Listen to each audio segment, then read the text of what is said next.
He told me custom agents did not ask him any questions today, unlike other times. He did say his family in Cuba is concerned. My attorney told me because of the new restrictions, I cannot bring to the U.S. my wife and son. It's a shame, he said. Donald Trump has announced a sweeping new travel ban. This time, not just targeting terrorism concerns, but student visa overstays. The order blocks new visa applications from 12 countries, mostly in Africa, the Middle East, and the Caribbean. That includes nations like Haiti, Iran, Libya, Sudan, and Somalia. Trump's team says these countries have high rates of visa overstays, especially among international students and tourists. They're pointing to recent federal data and to a headline-grabbing case in Colorado where a man accused of murder had overstayed his tourist visa as evidence that the system needs to be tightened. According to Trump, this new ban is about protecting national security and restoring control over who enters and stays in the United States.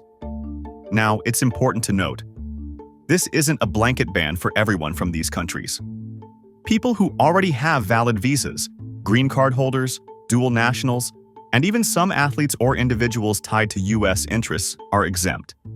The restrictions mainly apply to new visa applicants going forward. Critics, however, say this move echoes Trump's earlier travel bans and could have major consequences, hurting international students, straining diplomatic ties, and sending the wrong message to the rest of the world. Universities and immigration advocates are already voicing concern, calling it harmful and unnecessary. Supporters argue the opposite. They say the U.S. has been too lenient for too long and that countries with poor visa enforcement need to face consequences. At the same time, some experts warn that such broad travel restrictions could have unintended effects.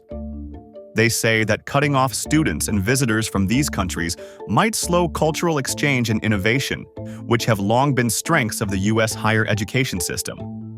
There's also concern this approach could push talented individuals to study and work in other countries, potentially weakening America's global influence over time. So what does this mean? If you're from one of the affected countries and already hold a valid visa, you're safe for now.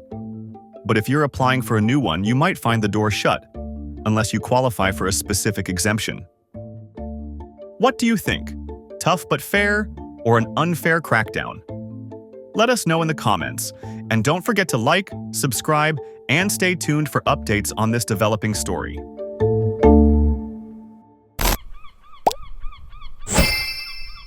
All World. Live like a local.